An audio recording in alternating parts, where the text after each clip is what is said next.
Hello everybody and welcome back to World of Warships Legends. My name is Spartan Elite 43 and tonight we are taking our very first look at the new campaign ship, the Tier 8 Japanese battleship Iwami.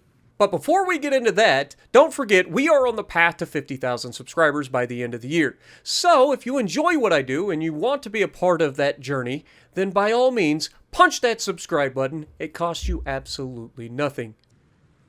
So, with that being said, let's take a look at our commander. We're running Takeo Takagi with Paolo de Revel and Azure Lane Scharnhorst as our inspirations.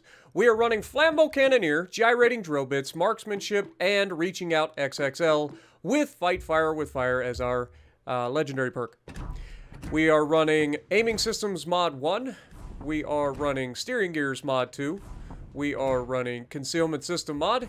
And we are running Main Battery Mod 3. For loadout, you can see we have 3 heals, 3 secondary targets.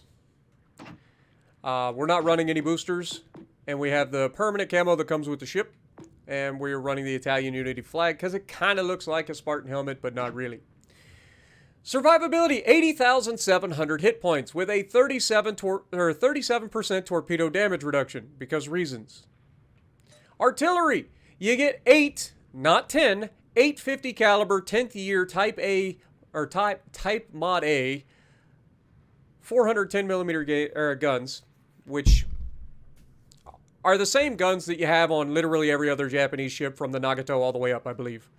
Maybe I'm wrong. Let's double check real quick before I run my mouth. Are these the exact same guns? 410 millimeter 10th year type. Doesn't say 50 caliber on these, so maybe these are 45 calibers and that the Iwami gets the 50 caliber guns, which is why it's more accurate. Just a guess. But the biggest thing about these, they're in twin turrets rather than triple turrets that you get on the Izumo. Like, I'm pretty sure Izumo gets the triple turrets, right? Yep, triple turrets on the Izumo. So you only get 8 instead of 9, but because they're double turrets, they actually reload pretty good. So if you look, you get 21.3 second reload with this build and a 30.7 second 180 degree turn time. I have no idea why the turn time on these dual turrets is so slow, but whatever. It's not that bad. I say slow. 30 seconds for a battleship turret is not slow, but I would expect them to be faster given the fact that they're only double turrets, but what do I know? HE shell maximum damage 6,500 with only a 30% chance to set fire. So I would have thought this would be higher, to be honest. That's pretty terrible fire chance, to be honest. AP shell maximum damage 14,025. So again, not particularly amazing AP damage either. Secondary, you get 100 millimeter Type 98. You get 16 of those doing reaching out to 6.3 kilometers with this build and 3-second reload time. They do a maximum HE shell damage of 1,700 and 6% chance to set fires. I always find it funny that everybody else's HE from their secondaries does more damage and has a better fire chance than the 127 millimeter guns that you find on the Americans, the 5-inch 38s. I've never understood that. Why everybody else seems to have better HE and better fire chance on their secondaries than the Americans. But I guess you can't have everything, right? But the secondary armament for the second secondaries, I never know what to call it. Like, you got the first secondary guns and you got the second secondary guns. But 155 millimeter third year type, you get 3 triple turrets that reach out 6.3 kilometers and reload in 12 seconds, firing HE with a maximum shell damage 2,600 and a 10% chance to set fires. All right. Torpedoes. You do have 2 quadruple launch torpedo tubes. They are 610 millimeter torpedoes that have a pretty terrible reload, if I'm honest. 150 second reload is literally like 2.5 minutes. It's insane. It's insane. For a quad launcher, come on. But the trade-off here is they're decently quick. They're 67 knots, and they reach out to 15 kilometers, which is absurd for a battleship. But yeah, pretty nasty. And they do 20,967 damage. So basically Kagero torps except long range. AA defense, you have some. You get the 25 millimeter 60 caliber Type 96 Mod 1s. You get 18 of those, doing 32 damage per second, reaching out to 3.1 kilometers. So decent mid-range AA, and then okay longer range AA as well. 25mm Type 96 Mod 1s, you get 24 times 2, so 48 of those doing 120 damage per second, reaching out to 3.1 kilometers. Then you have the 25mm Type 96 Mod 2 that okay, so you got 18 single turrets, you got 24 dual turrets, and then you got 12 triple turrets. So a lot of AA, actually. Reaching out to 3.1 kilometers again, doing 73 extra damage per second. And then the 100mm Type 98 dual-purpose secondaries, you get 16 of those, doing 166 damage per second and reaching out to 5 kilometers. Maneuverability. Maximum speed is pretty average to slightly bad, 25.4 knots. Turning circles, pretty average to slightly bad. Not the worst, but not amazing. So average to bad. And then rudder shift starts at like 18 seconds, but because we run steering gears on, we get it down to 14.6, which has saved my bacon, as you guys will see. Maybe if I decide to clip that and bring it in.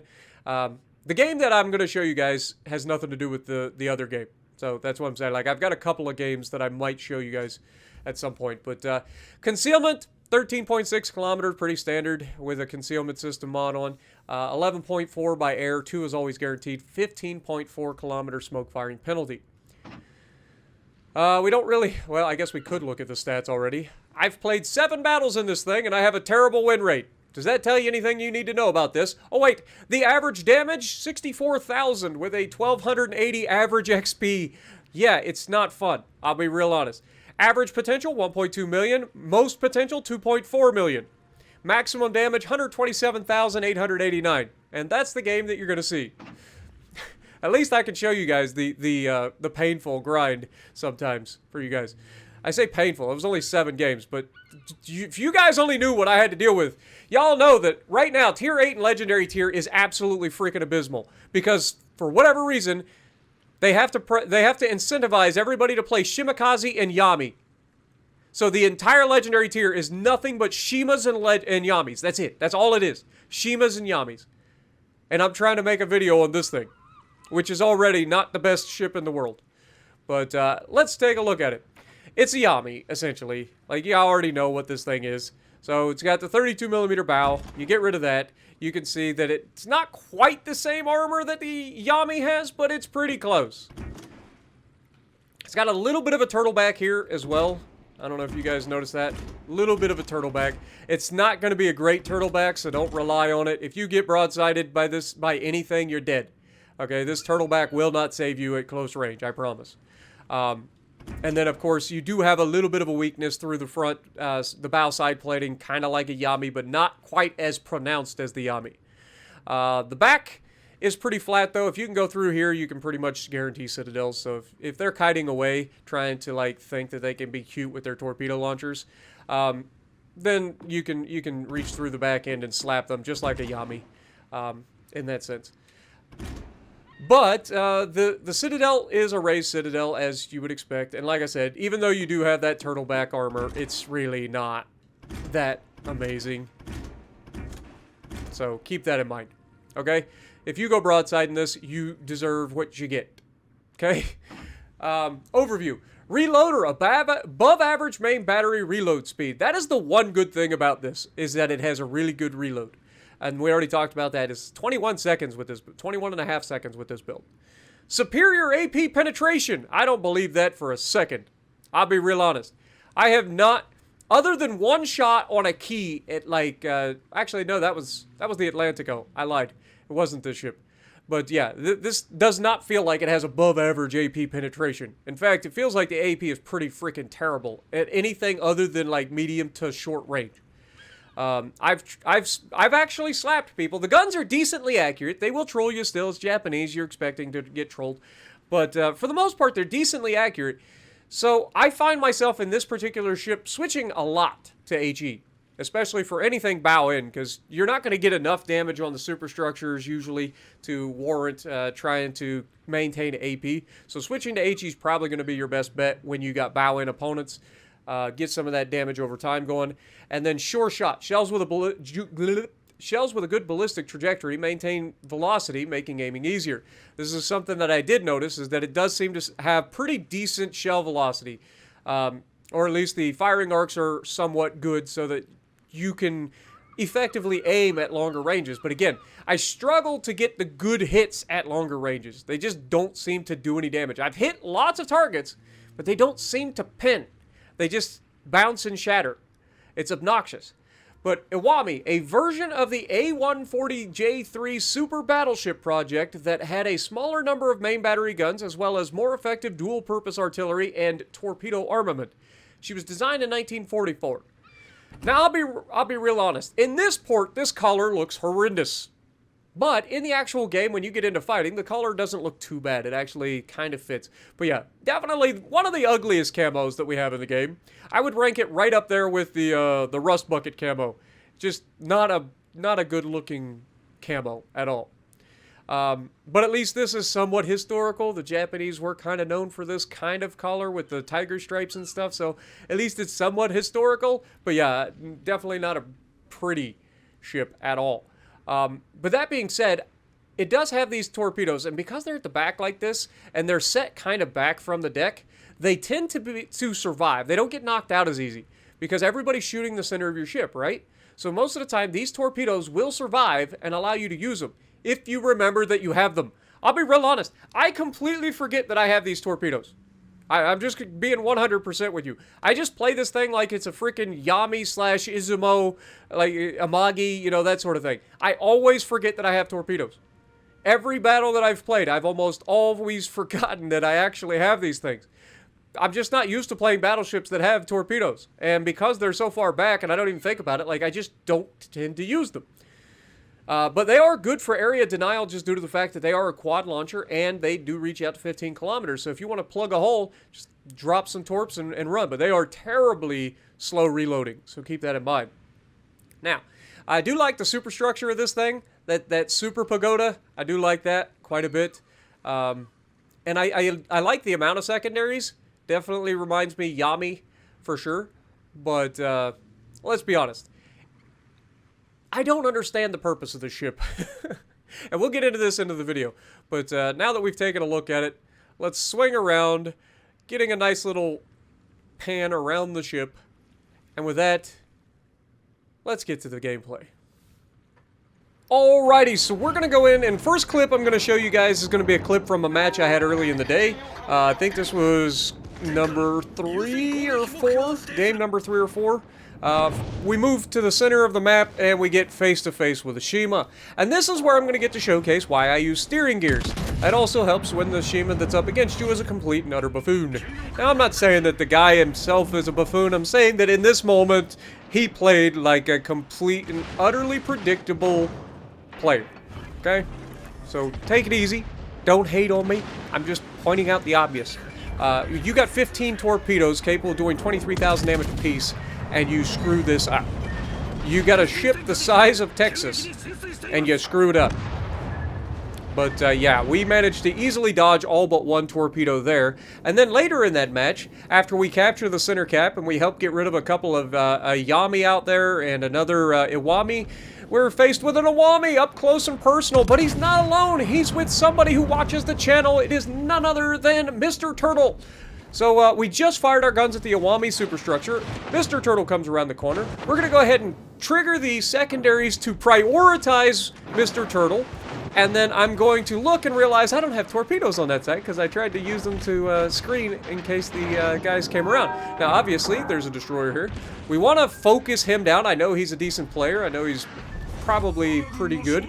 So we're going to try to get around and get rid of the destroyer. He's the bigger threat at the moment.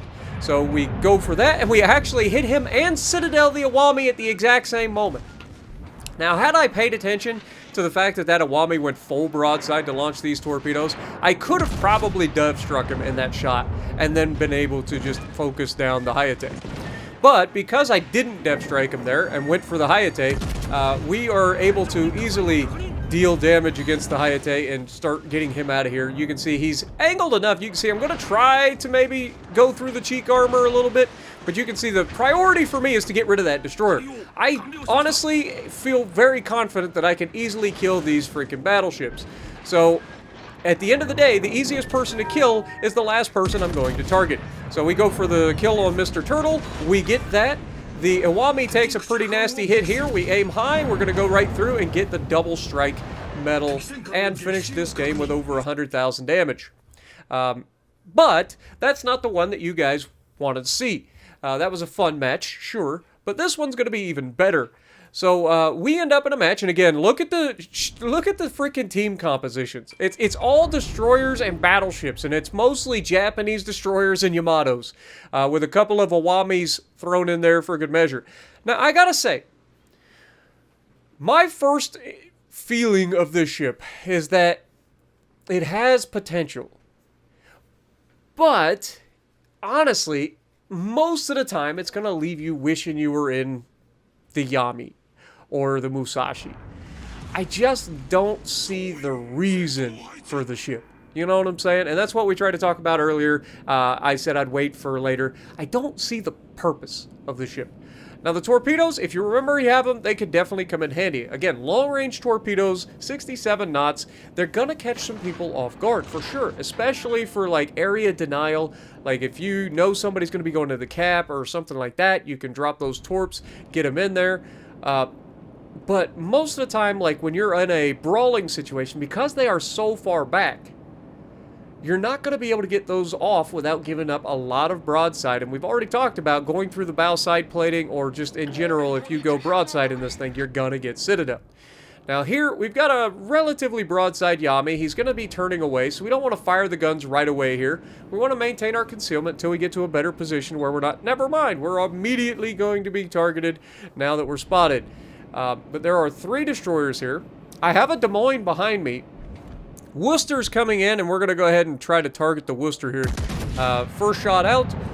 We're going to turn in to try to mitigate some of the damage from the Yami.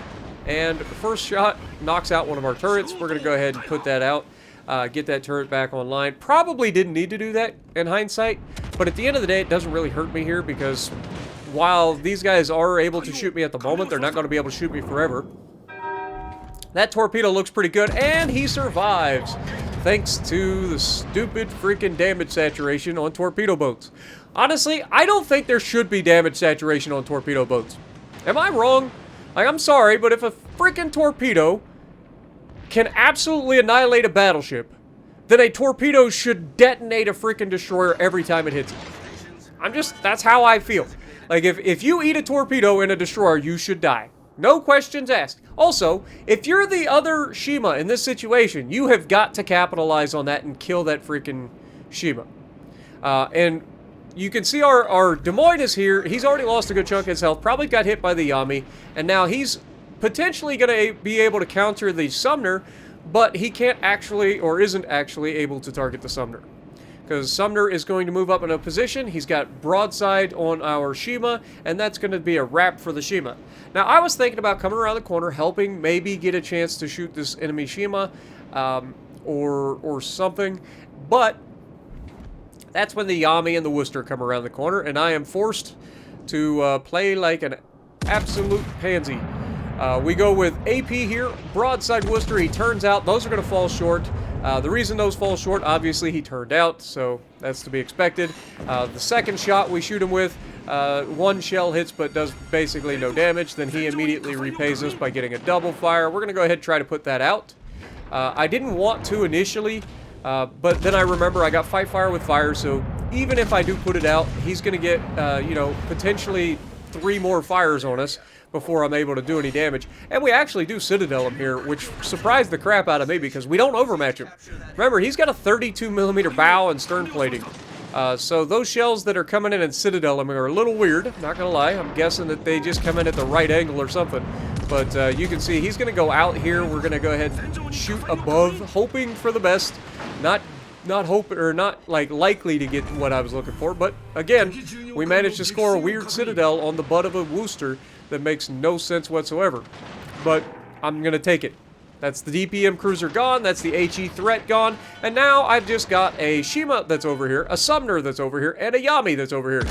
What could go wrong? Oh, Shima's gonna start shooting HE at me because reasons. I don't know. I guess every little bit of damage helps in a match? I don't know. Shima decided to shoot me, though, which I thought was just funny. But this Yami is going to find out that while I do want to draw him in, I don't want him to know what I'm doing. So my game plan here is to pull him to me. One, it puts him in a crossfire with the rest of my team. Look at where my team is. They're grabbing the center cap. I've got a Des Moines there that's going to be able to counter a destroyer and potentially take that cap. And it's just me and this Iwami, and if I can pull the Iwami out from behind that island, then my teammates can potentially help from the Charlie / middle of the map. Worst case scenario, he charges me down, and we utilize the island to my right that's going to allow me to scrape him off and end up finishing him. Now, this is one of those moments where you've got to remember that you have torpedoes, Spartan. God dang it. So right here, he's in a perfect spot that I could launch torpedoes at him. And I don't even think about it. I don't even think it doesn't cross my mind. He gets the most accurate salvo I've ever seen. Unfortunately, we saw that coming. We're able to dodge just enough to get away.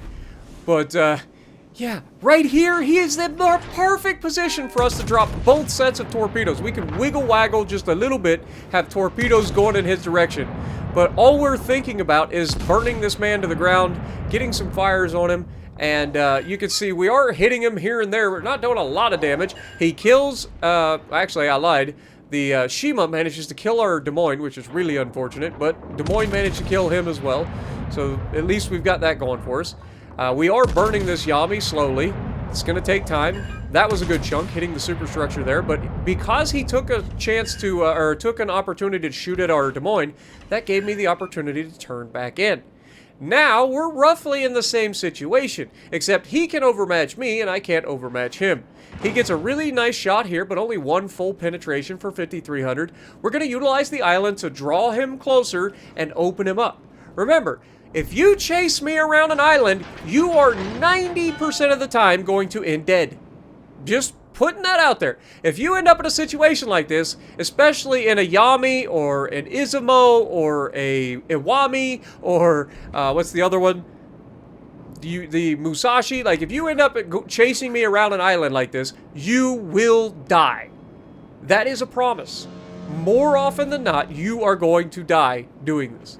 Because you cannot maintain proper armor angling coming around the corner. Now, I've got to give this Iwami props here. He actually does do a really good job of maintaining angle. Now, I maybe could pull this off, but in my head, here's what I'm thinking. I have to be perfect here. I can't just piddle fart around. I have to hit this perfect. Unfortunately, because I decided that I had to be perfect, forgetting that I have a really good reload on this thing, he's actually able to get turned in, and we miss out on our opportunity. So we're going to go ahead and take what he gives us, which is maybe knock out a gun or something like that. And then we're going to start rotating the guns to the left side of the boat and go for the drive-by. Now, initially I was thinking I'd go through, I knew he was going to chunk me here, and then I thought, okay, he's going to try to ram. Fortunately for me, he gets a little too close to the island. When he tries to ram, his butt gets stuck on the island, and that allows me to escape. Good ol' escape. And I know what you're thinking, well, Spartan, you're broadside. I know, but his rear turret's not in the right position. He already fired his front guns, and now he's a dead man. Bonk. Yeah. Like I said, chase me around an island, and 90% of the time, you gonna die. So, 127,000 damage done, mostly to a Worcester and a Iwami. Like, there's not a whole lot else we can talk about there. Do I think that this is a good ship? Not really. Do I think it's an okay ship? Sure. Do I think that there's a big market for it? Honestly, I don't know why you would spend more than 2,500 doubloons. Do not buy out this campaign thinking you're getting an amazing ship. I promise. It's an okay ship. You want to spend the 2,500 doubloons to get your Admiralty backing, by all means, that is your best bet. Do not buy this campaign early because you will most likely be upset that you did. 127,000 damage, second on the team, 2,300, showcasing that this thing can brawl if you need it to. But don't forget you have torpedoes, so absolutely make sure you use them. And if you like what I'm doing, punch the like button, leave a comment below, subscribe to the channel if you haven't already, and as always, I will see you in the next video.